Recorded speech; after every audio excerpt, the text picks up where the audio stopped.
Hola y muy buenas noches. Una vez más, vamos a comenzar una nueva conversación infinita, en este caso con Viviana Candia, la autora de Azucre, un libro que sus últimos meses ha revolucionado sin duda a libreros y a muchas personas que apasionamos la lectura, porque siendo una epopeya y una novela histórica es una forma completamente diferente a la que estamos acostumbrados a ver en este tipo de novelas históricas. Así que bueno, ahora que ya se está apuntando la gente y que ya tenemos por aquí a nuestra invitada, vamos a darle la bienvenida.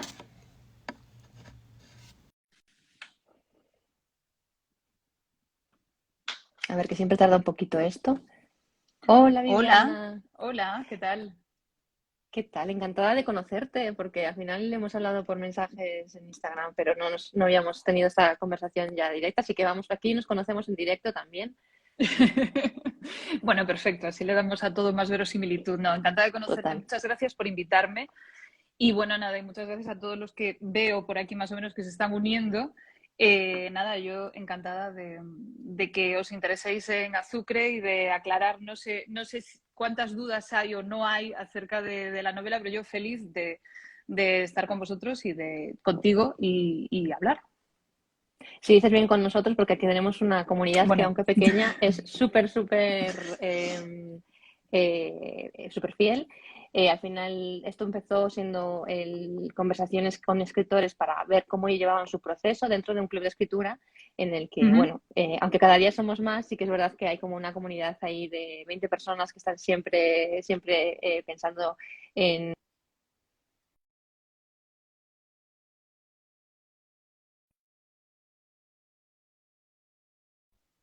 viaje un poco especial, porque no vamos a pensar solamente en el momento en el que se te ocurre la idea y cómo la desarrollaste, sino que vamos a ir mucho más atrás para saber cómo ha sido también toda tu relación con esto de escribir, ¿vale? Así que bueno, vamos a tener Vale, un viaje galáctico por la vale, historia de Viviana también.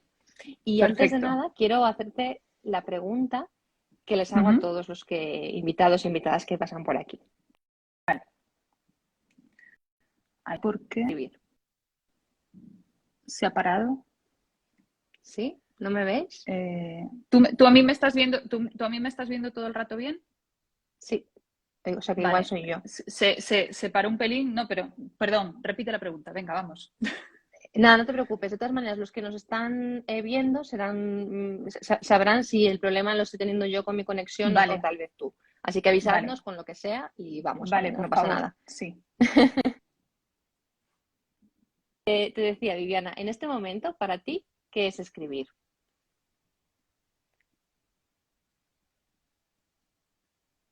No me has escuchado, ¿no?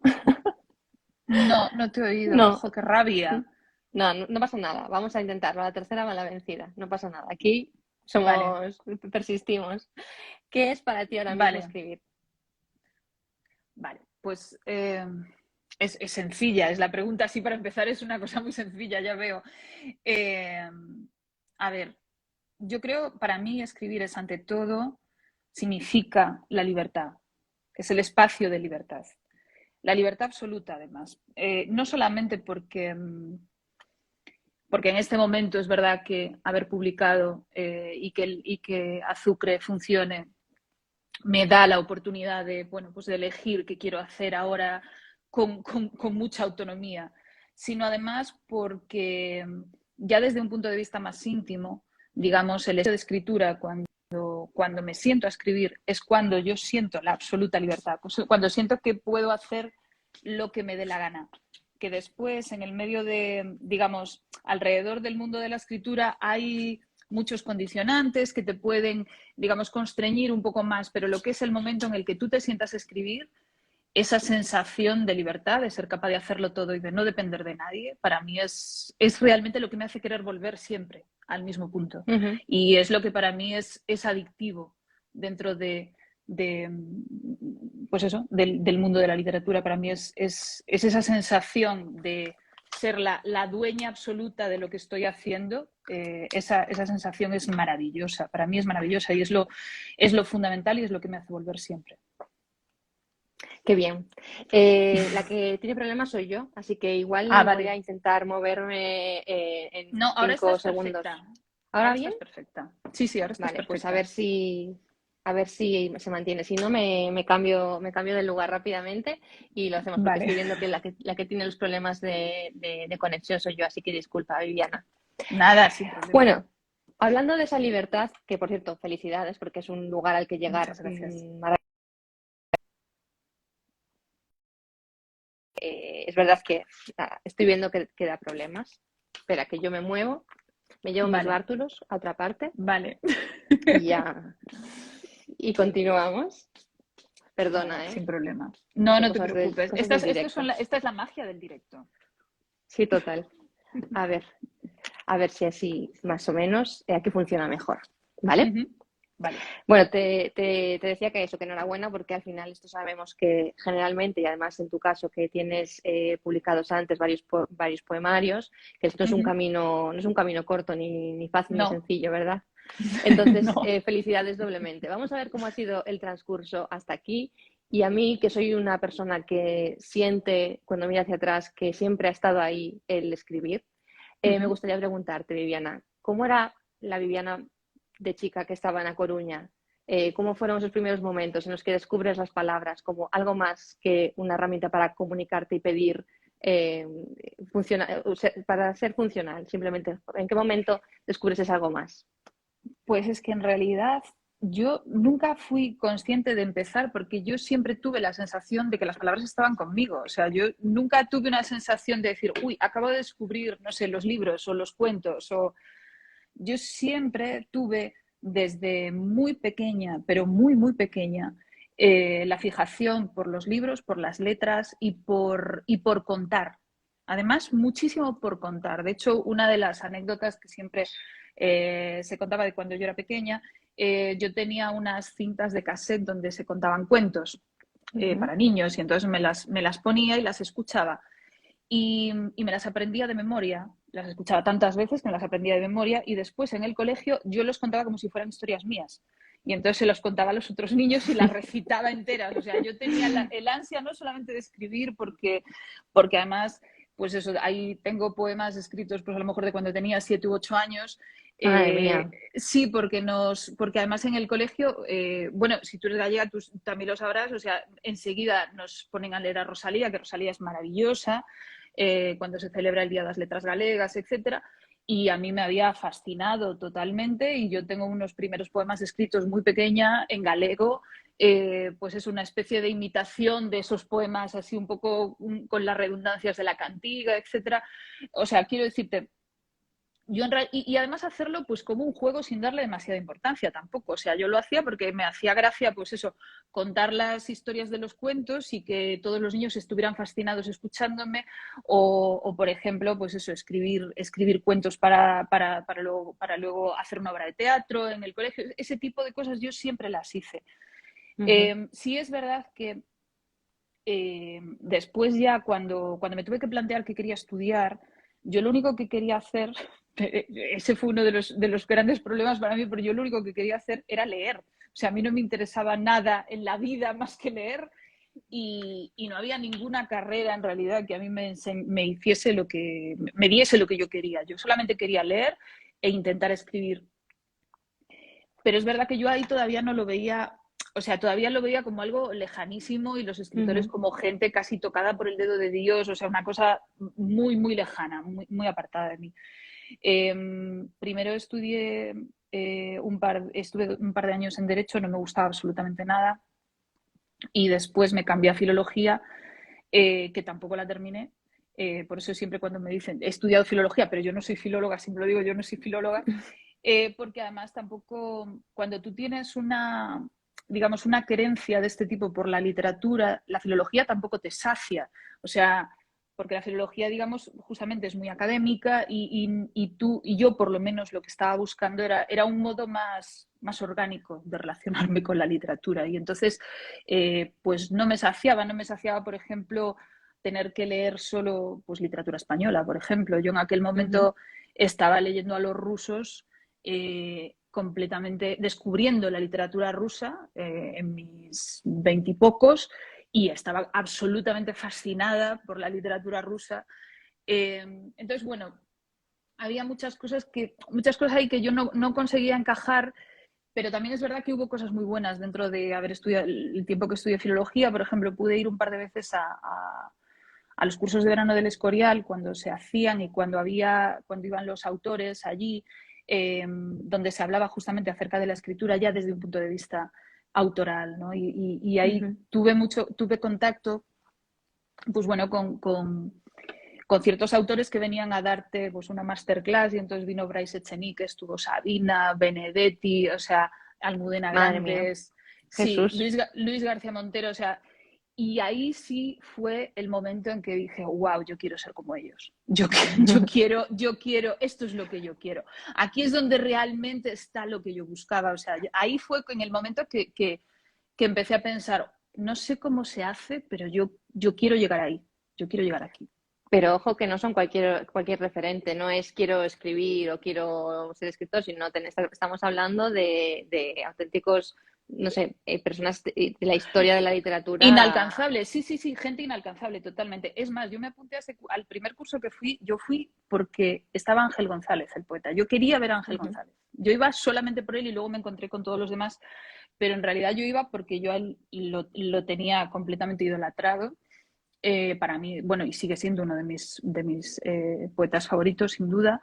Y, y quería tener la oportunidad de estar pues, en una clase con veintitantas personas y que ellos hablasen además desde, pues bueno, un poco como lo que estamos haciendo ahora, hablasen desde el Estaba punto de vista pensando del autor, justamente, claro, estaba pensando. hablasen como autores y contasen pues cómo abordaban ellos la creación o cómo abordaban pues escribir un poema o cómo abordaban una novela, etcétera, ¿no?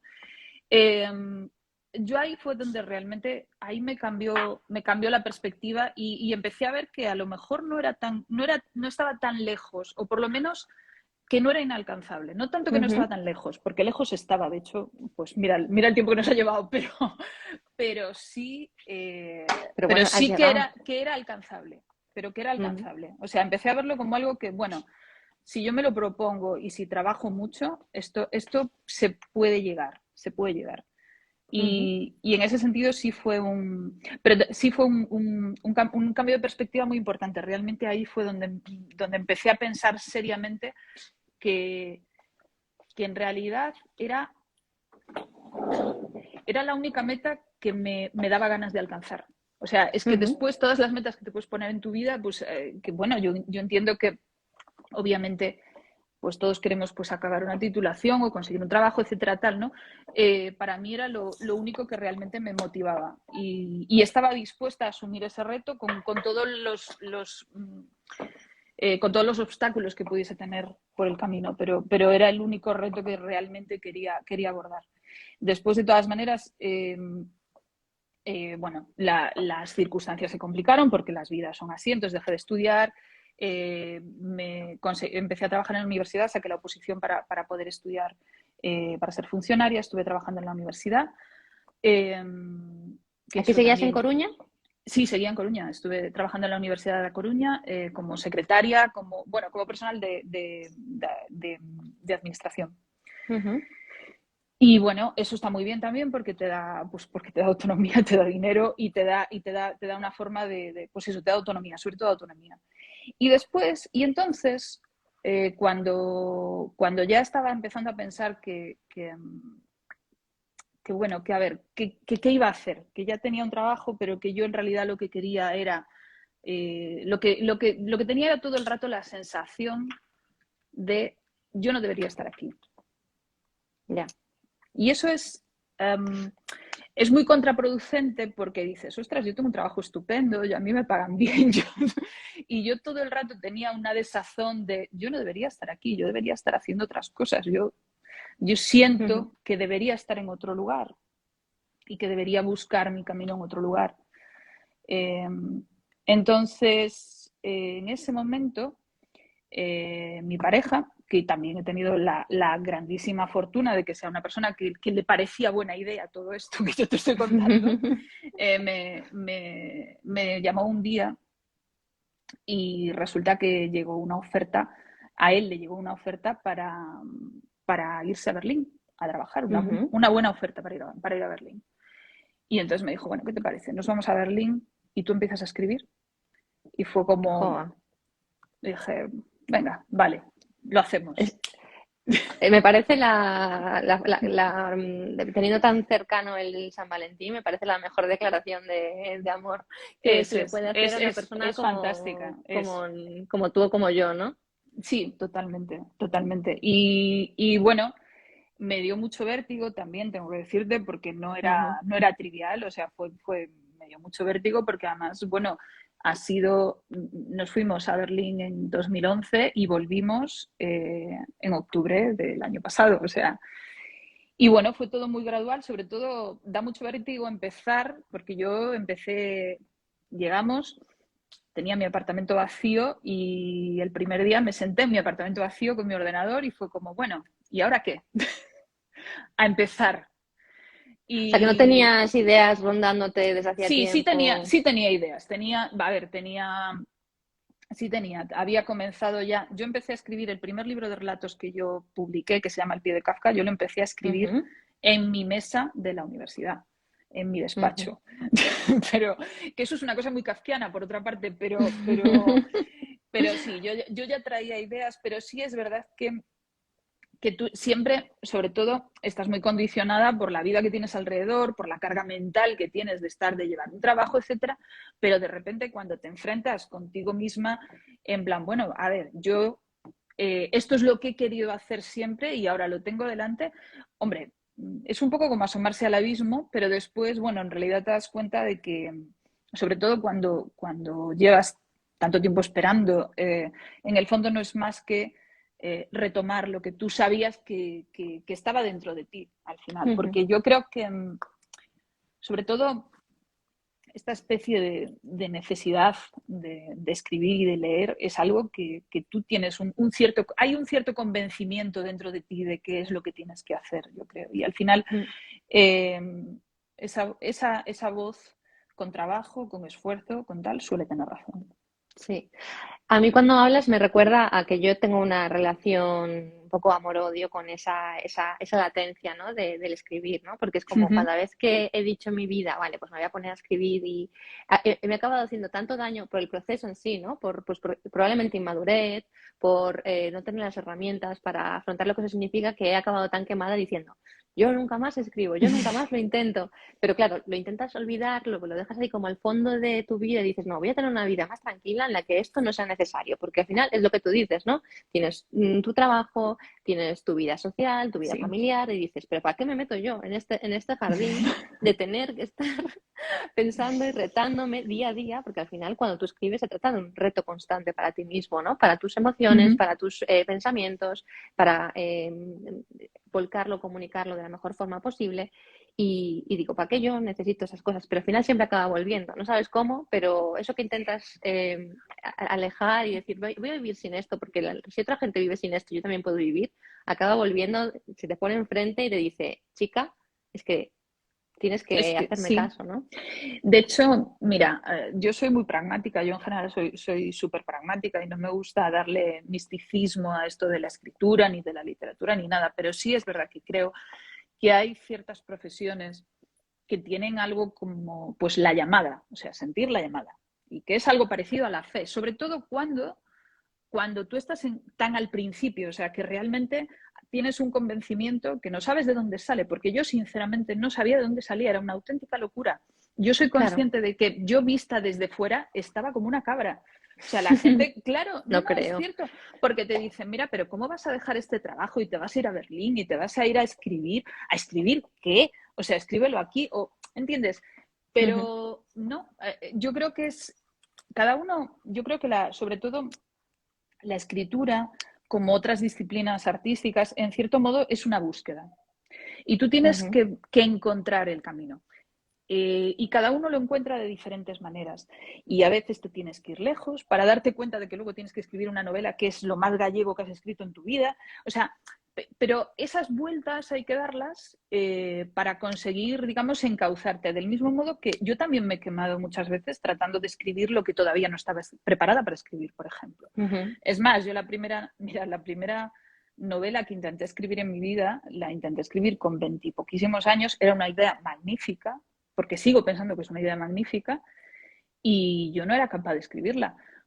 Y estoy pensando que tal vez la aborde en un par de años o así, porque yo ahora empiezo a sentirme capacitada para abordar esa idea. O sea, y a mí me causó una frustración horrorosa en su momento tener una idea tan buena y darme cuenta de que no tenía bueno, pues no tenía las habilidades todavía, no las había desarrollado, ni siquiera creo que era suficientemente madura como para abordar esa idea. Totalmente. Entonces, es necesario crecer también y es necesario vivir y es necesario reflexionar y todo eso te forma. Y yo eso lo iba entendiendo en base a buscar el camino, exactamente a eso, a buscar el camino.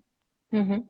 Fíjate que con esto me estoy acordando que mi madre, que seguro que está por ahí, porque mi madre también siempre se apunta a ver estos directos, yo empecé también como a los 25 o así una novela que era como ambiciosa para ese momento, ¿no? Porque sobre Uh-huh. todo era como muy dramática y tenía mucho peso emocional y yo no sabía muy bien hacia dónde iba, pero tenía como una historia muy clara y un inicio que creo que era potente y lo dejé porque me estaba matando hacer eso sin Uh-huh. herramientas para gestionarlo. Y mi madre todavía hace poco me lo reenvió por email y me dijo, fíjate en esto, a ver si lo retomas. Y yo, bueno, igual todavía no estoy preparada para eso, pero sí que es verdad que tanto el propio camino como el camino, por ejemplo, con el club de escritura ahora y con estas Uh-huh. conversaciones contigo y con otros autores, cuando te das cuenta de que esto pasa y de que nos pasa a muchos y de que no es el fin del mundo, ¿no? Y te vas acompañando un poco en ese proceso, creo que es súper enriquecedor, así que muchas gracias por compartirlo porque estas cosas no siempre se cuentan en las entrevistas. Bueno, pero yo creo que, o sea, a ver, el hecho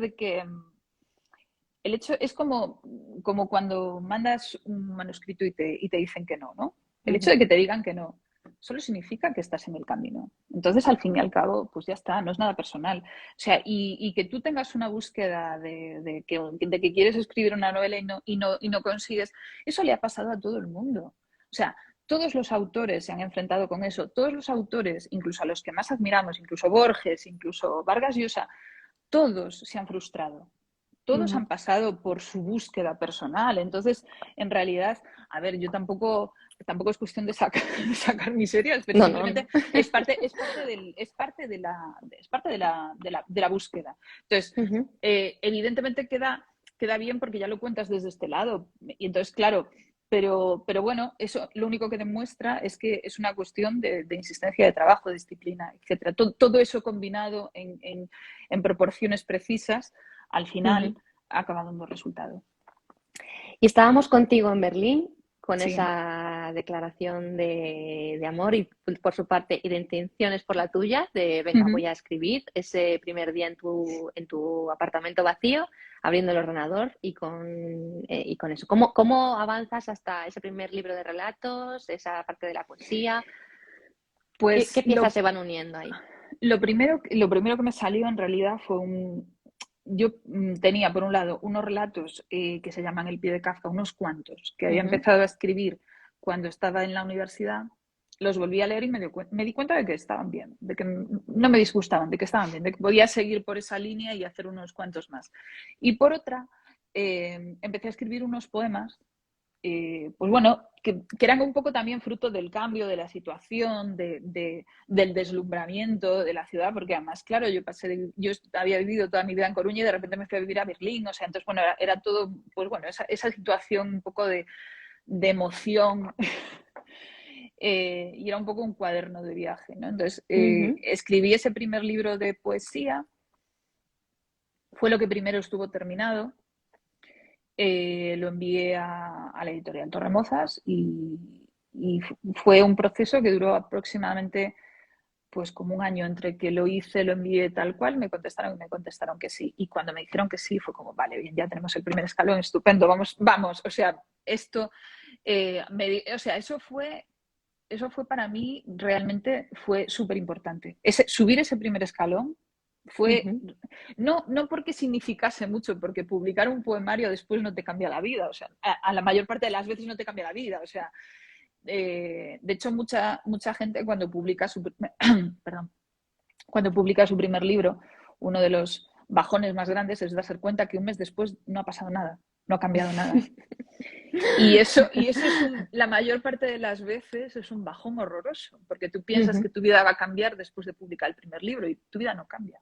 Tienes que volver a sentarte en la misma sillita, a escribir otro y a no saber qué va a pasar con el siguiente.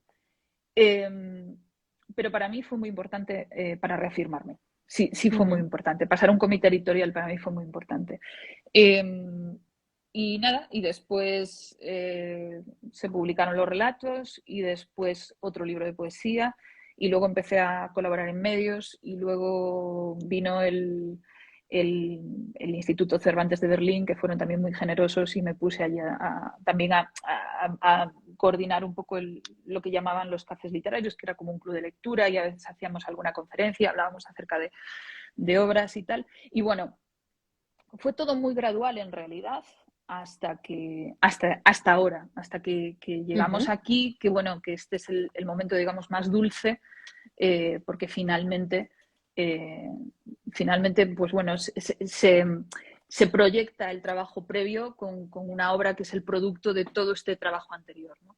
Estás hablando de Azucre. Estoy y ahora hablando que ya nos vamos a poner a hablar de Azucre, antes me gustaría leer un parrafito de uno de los primeros capítulos que para mí es muy significativo tanto de la historia que hay en el libro como de tu forma también de escribir, que es una de las cosas que yo creo que más han enganchado a tantísimos lectores, porque a todo esto llevas 4 ediciones de este libro, así que felicidades. Que me hace mucha gracia porque dice Pepitas Editorial, una editorial con menos proyección que un Cinexin, pero aquí van 4 ediciones ya, ¿eh? Así que sí.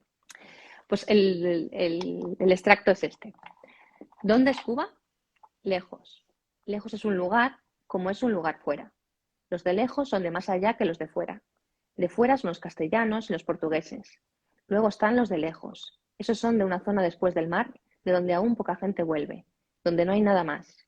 Una especie de línea imaginaria de no retorno. No quiere decir que no puedas volver, sino que nadie puede volver siendo el mismo. Por eso los rapaces están impacientes por marchar, porque quieren saber quiénes podrán ser al otro lado, qué habrá esperándolos allí que aún no han conocido en este lugar de la tierra. Wow. Es increíble, ¿no? O sea, yo creo que este parrafito condensa muy bien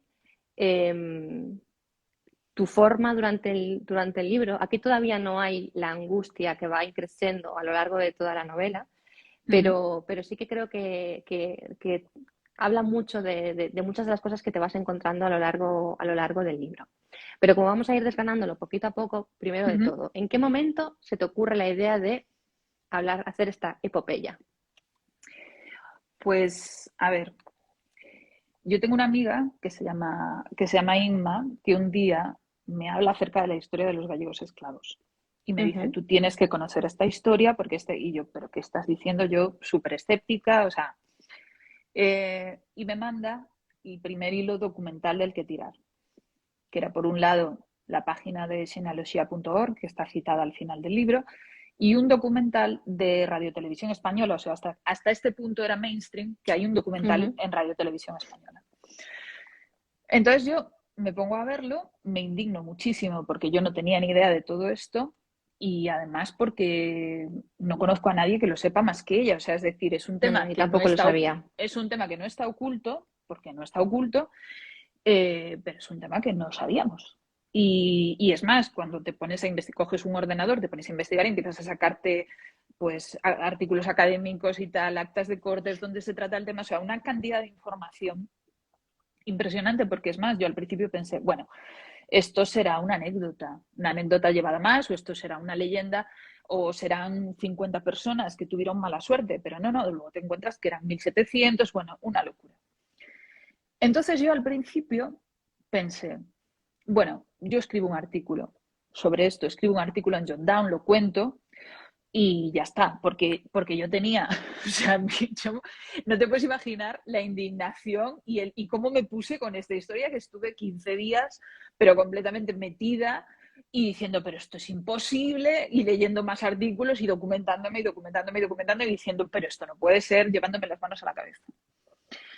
Y entonces me di cuenta de que, claro, que si escribía un artículo no iba a conseguir nada, o sea, porque escribir un artículo, ya había artículos muy bien documentados acerca del tema, o sea, los artículos ya estaban, y entonces yo decía, bueno, vamos a ver, entonces, si hacer un artículo no vale de nada, ¿qué tengo que hacer para que esta historia se sepa? Porque a mí lo que me reconcomía era, ¿cómo puede ser que no sepamos esto? ¿Cómo puede ser que toda la gente, pues que incluso mis abuelos, que no lo supieran, que no lo sepa nadie, ¿cómo puede ser esto? Esto se tiene que saber. Y entonces dije, no, claro, no lo sabemos porque no nos lo han contado. Porque las personas que tenían que habernos contado para que esta historia llegase por memoria popular, pues no estaban, no vinieron, no se sabe, se avergonzaron, no sabemos. Pero el caso es que el relato popular no llegó. Entonces, ¿qué necesitamos? Pues necesitamos que la ficción corrija la realidad. Es la única manera de conseguir que esta historia se sepa e insertarla en la memoria popular como sería lo natural. Y lo primero que pensé fue, yo no puedo escribir esto porque yo no escribo estas historias, porque lo primero que me vino fue, bueno, claro, ¿esto qué es? ¿Una novela de 400 páginas? Yo no puedo escribir Claro, esto. porque esto de qué año estamos hablando más o menos, que empezó, que llegó esta ola de indignación. La ola de indignación fue en el verano de 2017. Uh-huh. O sea, yo me entero de esto en el verano del 2017.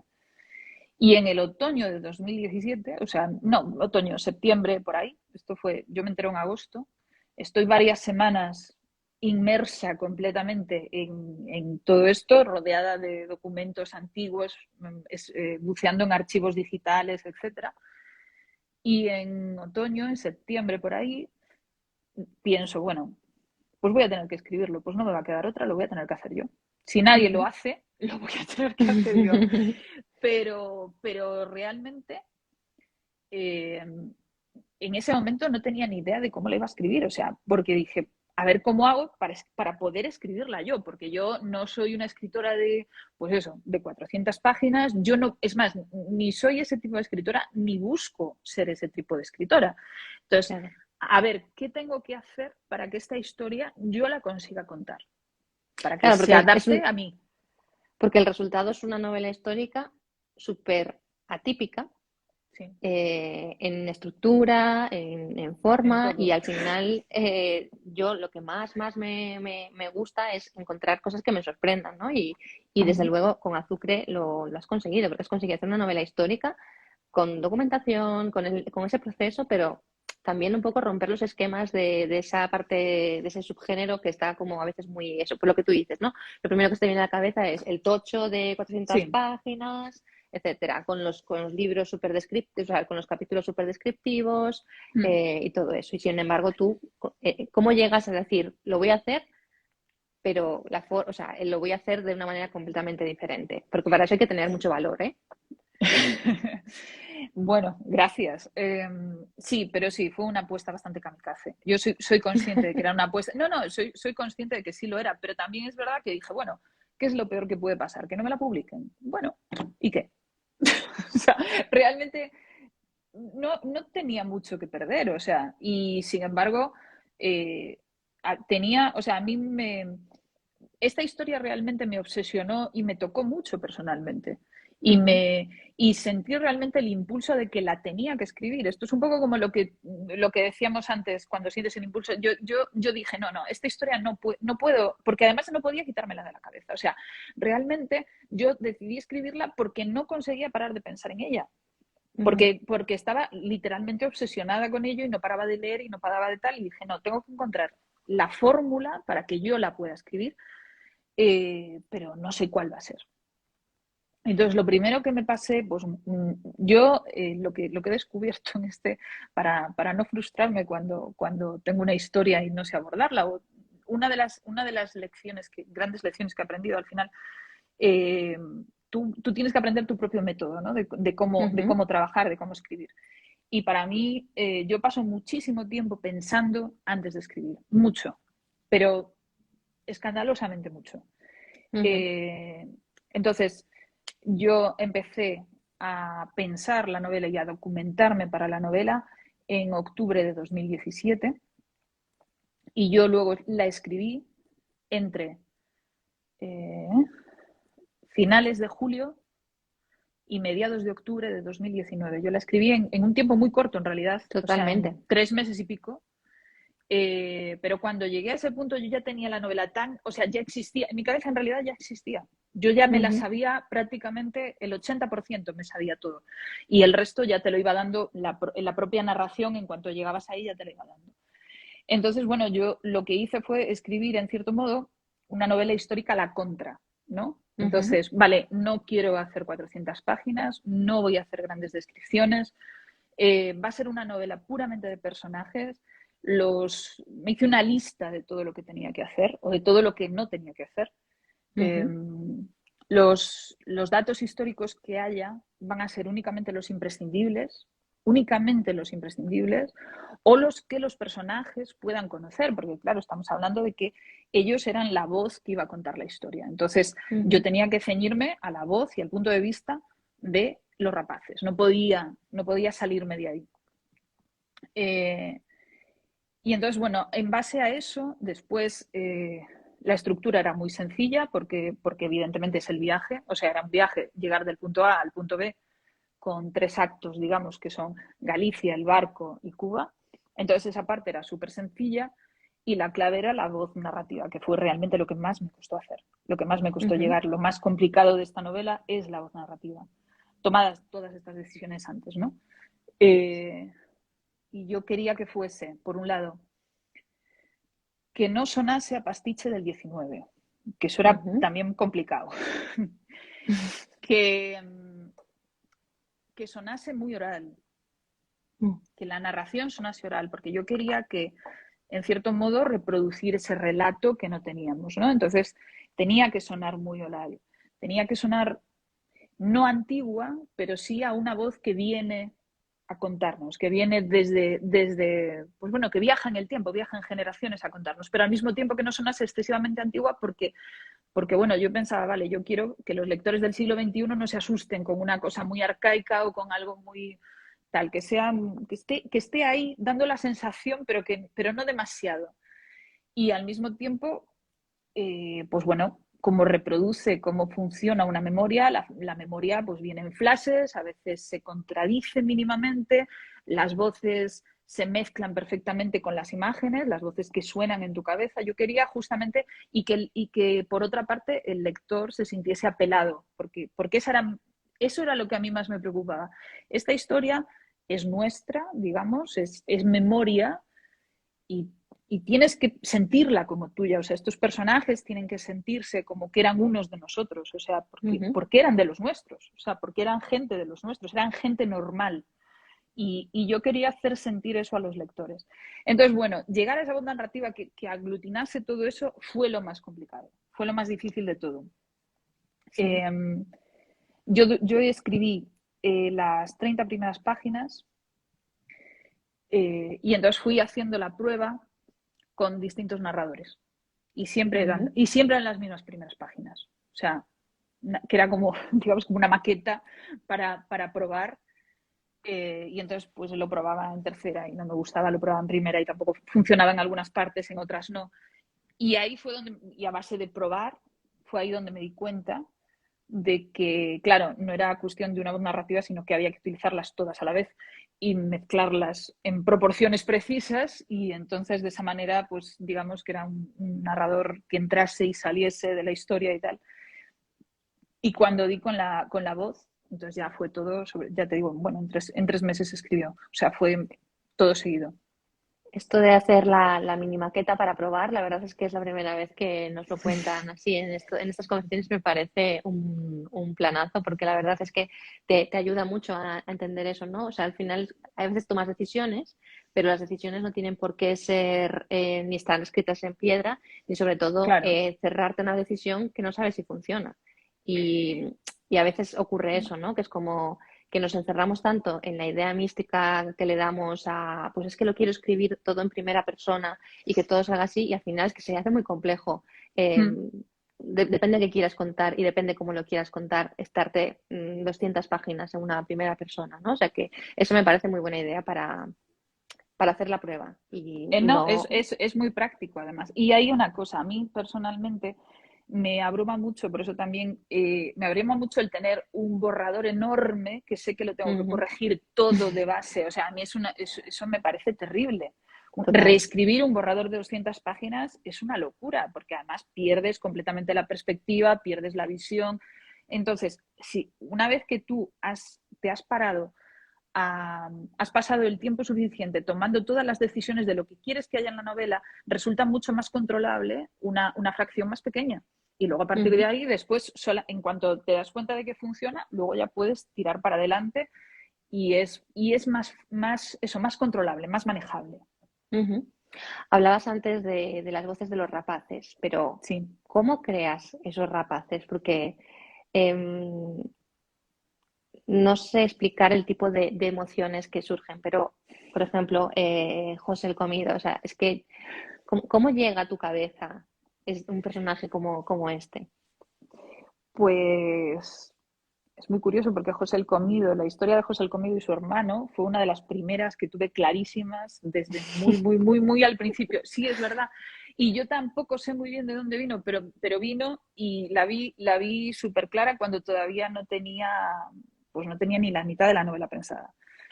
Pero esa historia la tengo en mi primer cuaderno, además escrita casi de principio a fin, y todavía sin nombres. Y todavía no tenían nombre, pero sí la trama de los dos, etcétera, todo eso ya estaba. Yo sabía, a ver, el primer personaje que apareció fue Orestes.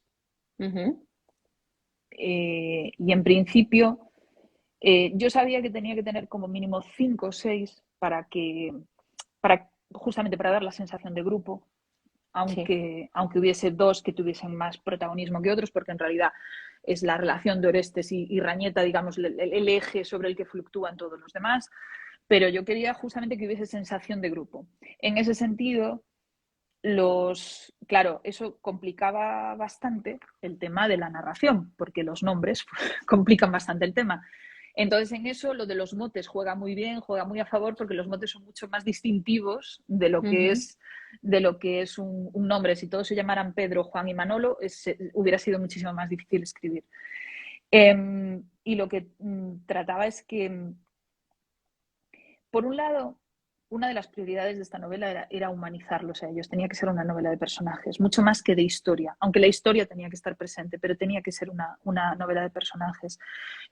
Yo puse muchísimo interés y muchísimo esfuerzo en que ellos resultasen creíbles. Era lo que más me importaba cuando luego la di a leer por primera vez, ¿no?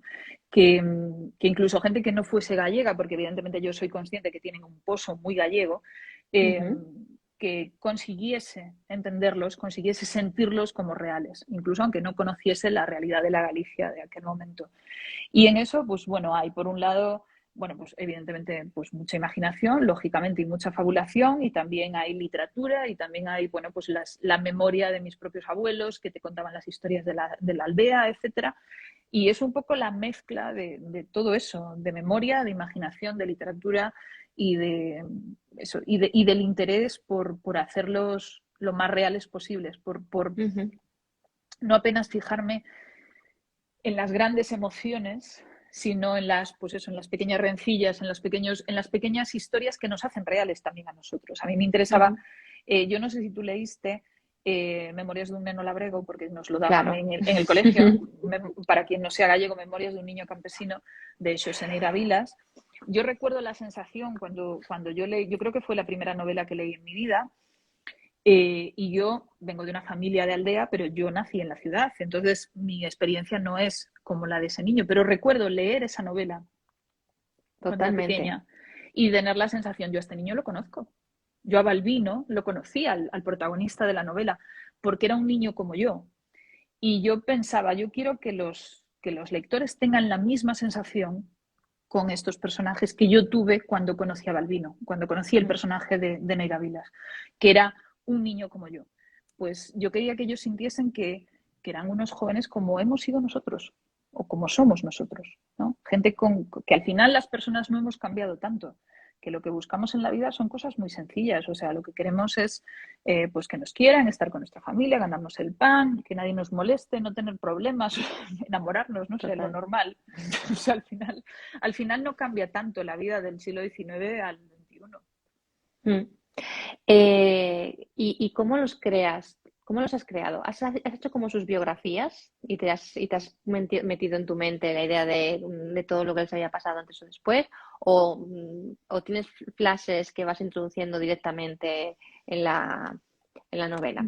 Ha habido de todo.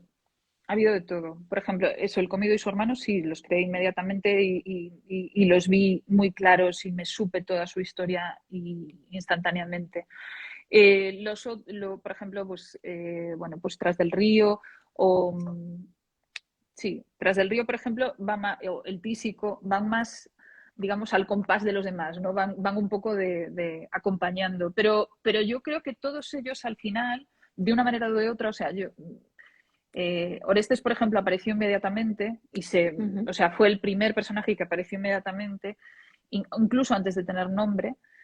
Rañeta, por ejemplo, apareció muy definidamente ya desde el inicio. Pero yo creo que tanto aquellos que aparecieron como aquellos que fueron un poco, digamos, de secundarios, yo creo que en sí, a mí lo que me preocupaba al final era que todos estuviesen igualmente definidos, o sea, que todos tuviesen, digamos, la misma entidad, aunque tuviesen más o menos protagonismo. Yo creo que quiero decir, no se nota diferencia entre ellos, me parece, no lo sé. No. Em, Hablabas antes de Memorias de un neno labrego y a Ujú, mí me ha venido de repente ese recuerdo súper sensorial, ¿no? Que me ujú, pasó también un poco con Azucre. Yo cuando leí Memorias de un neno labrego, además del niño que me daba, que había momentos en los que sentía pobrecito mío y todo esto, también tenía como la sensación de que cuando abría el libro me olía a tierra, me olía a mm, humedad, notaba esas manos sucias, esas uñas por dentro con la tierra, ¿no? Todo eso que en realidad no te lo ponían así tal cual, pero como que tenías esa sensación. Y yo con Azufre, aparte que, bueno, después hablamos un poco de la emoción, la sensación esta que se mm, genera, como este clima de, un poco, a mí me resulta como angustioso, ¿no? Por ellos, porque cada ujú, vez están más encerrados, pero incluso desde el principio, desde ese camino que están haciendo por Galicia para llegar a Coruña, hay como olores, ¿no? Y después está el olor también del barco. Y no sé si me lo he imaginado yo, porque yo lo he sumado a mi experiencia lectora, o si tú, cómo creas ese ambiente, porque no es nada fácil, al final estamos hablando de eso, del siglo XIX, un momento ujú, en el que cuentas cómo es una Galicia, por ejemplo, Galicia que nosotros la conocemos, ujú. mucho antes de que nosotros estuviésemos allí, que pudiésemos verla, incluso casi de que hubiese demasiados elementos que nos puedan contar, o sea, en el que podamos ver fotografías ahora de cómo era aquello, ¿no? Incluso esas Sí. historias. Entonces, ¿cómo Ujú. hiciste para generar ese ambiente, ya incluso eso de sensaciones del olor, de la tierra, de todo eso que se ve? Bueno, por un lado, desde el punto de vista más pragmático, digamos, yo me documenté con relatos de la época, por un lado, de viajeros que pasaban por Galicia, etcétera, de qué era lo que ellos veían y lo que ellos contaban, etcétera. O en Galicia o en Cuba, etcétera. Y por otra, a ver, yo creo que uno de mis puntos fuertes realmente es que yo tengo una imaginación muy potente y tengo una capacidad de concentración muy grande. Otra gente tiene otros. El mío creo que es ese. Ujú. Y, y sí, yo lo que hacía, sobre todo, porque entiendo que es la mejor manera de empatizar, es a través de los sentidos. Y sí entraba, yo no sé si decir, es un poco como un trabajo, en cierto modo es un poco como un trabajo actoral, entras en personaje y te lo empiezas a imaginar bueno, yo tenía evidentemente mucha información a mi alrededor, muchos estímulos a mi alrededor para conseguir entender, vale, qué está viendo una persona en este momento, qué está viendo, qué siente, a qué tiene miedo, Ya. digamos, todo lo que es empatizable con nosotros, ¿no?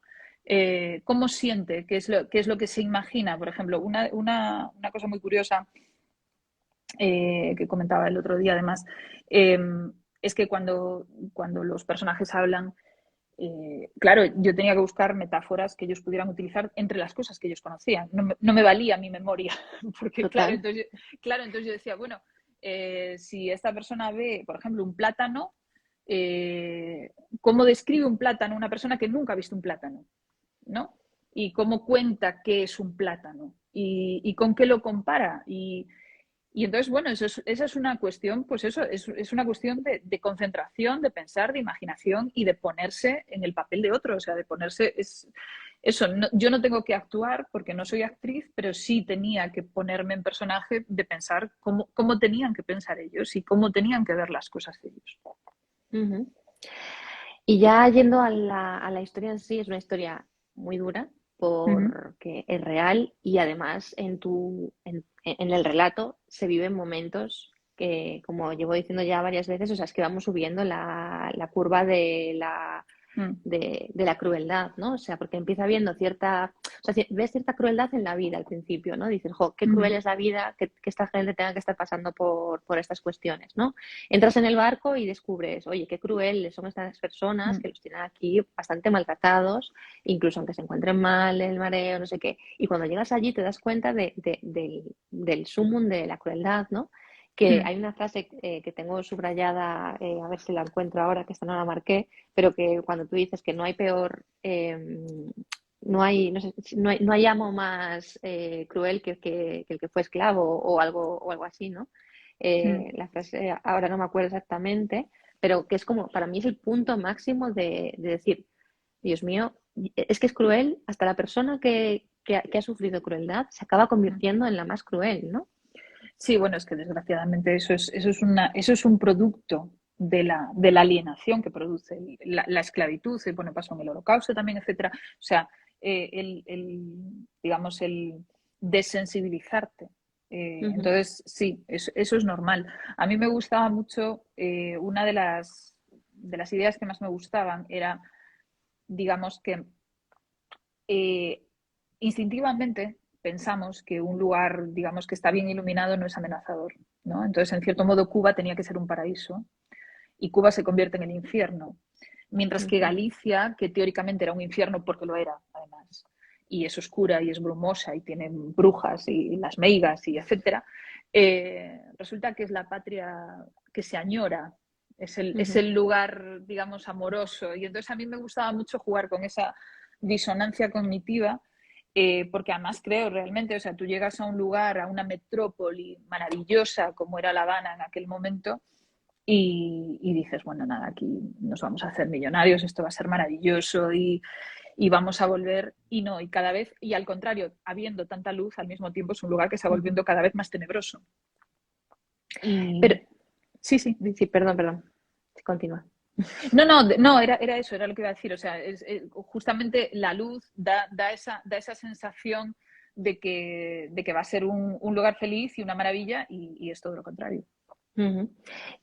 Y realmente hay escenas que son durísimas y no sé cómo, o sea, cómo afrontas escribirlas, porque para escribirlas te las tuviste que imaginar. Sí.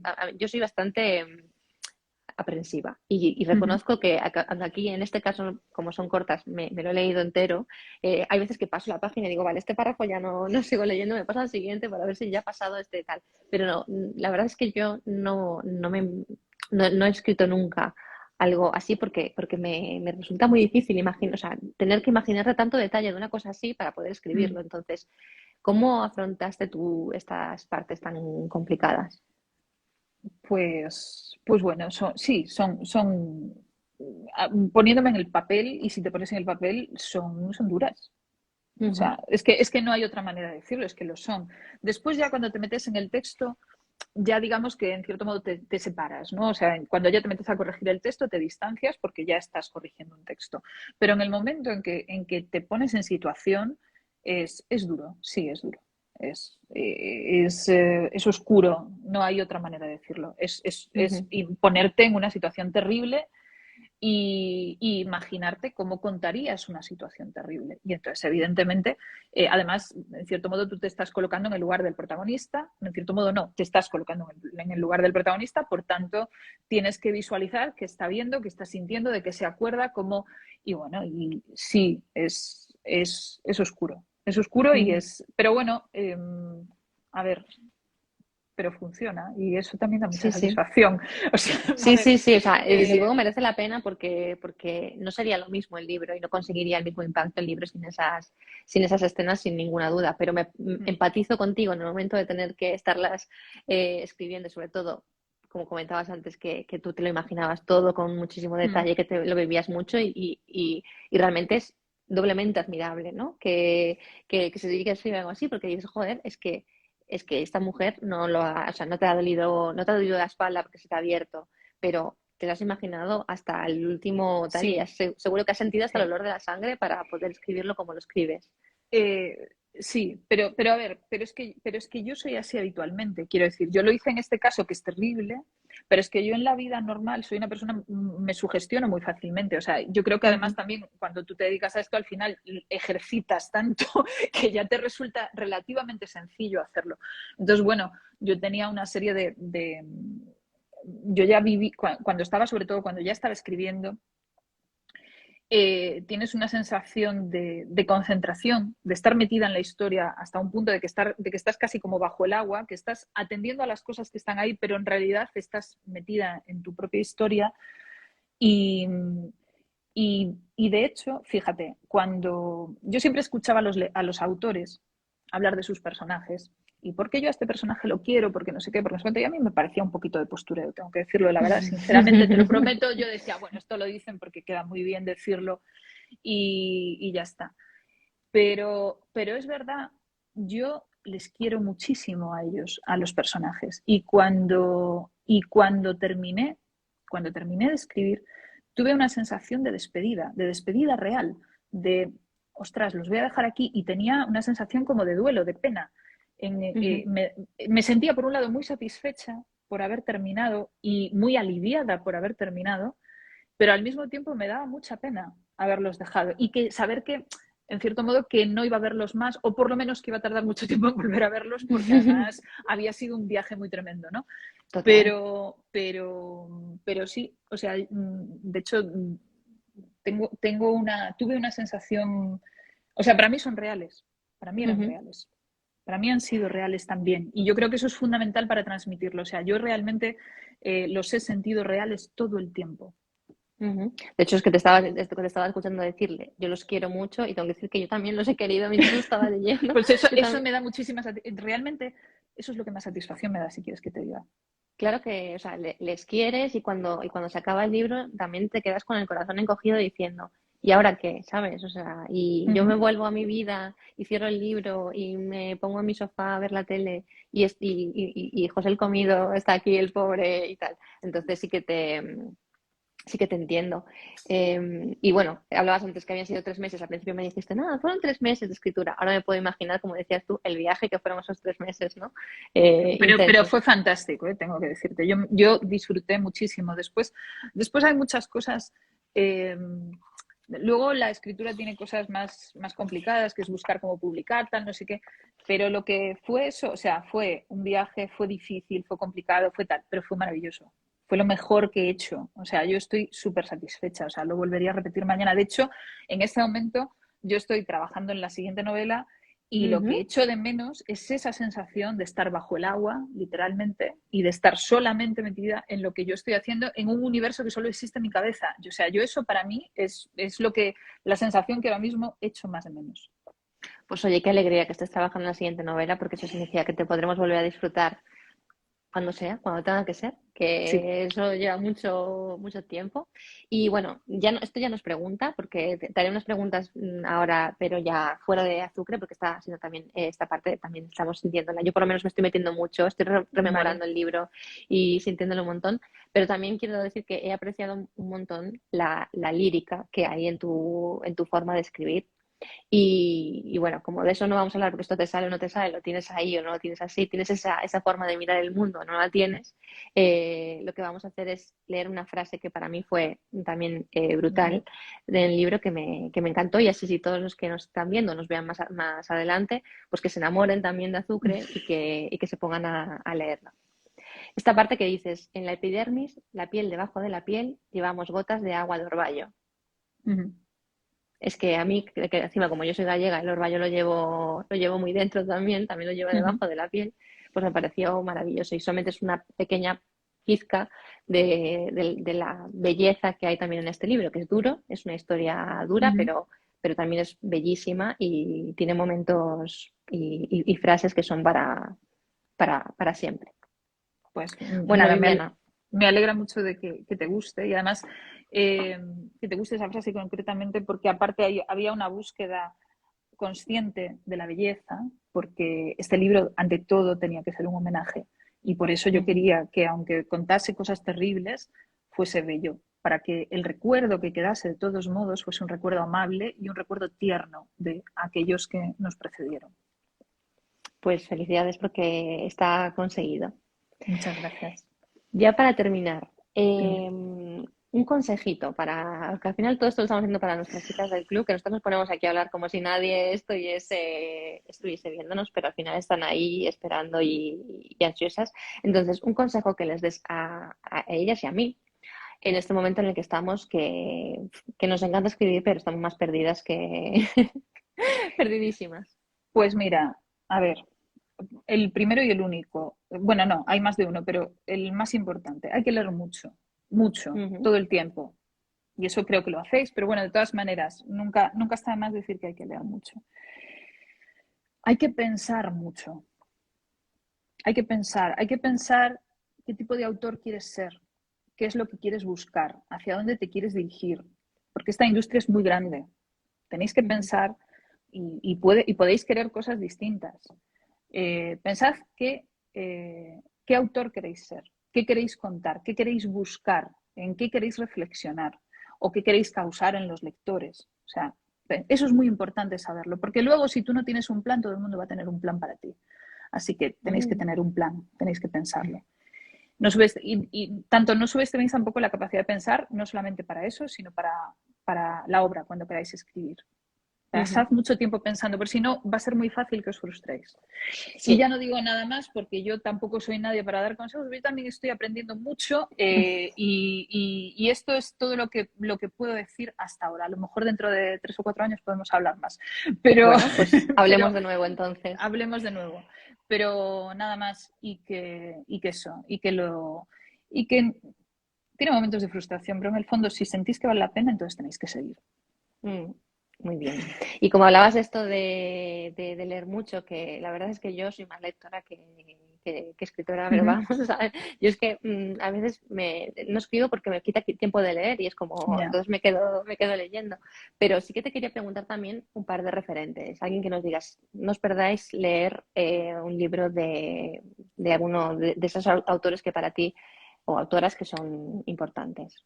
A ver, para mí mi búsqueda, lo que yo busco y mis referentes son los autores, sobre todo que, primero, que hablan con un lenguaje muy sencillo de cosas, de cosas complejas y que dejan un pozo amargo. De esos autores que cuando los lees y que cuando los lees tú tienes la sensación de que está el significado de lo que están diciendo y luego hay un significado por debajo. Esos son los autores que a mí me gustan.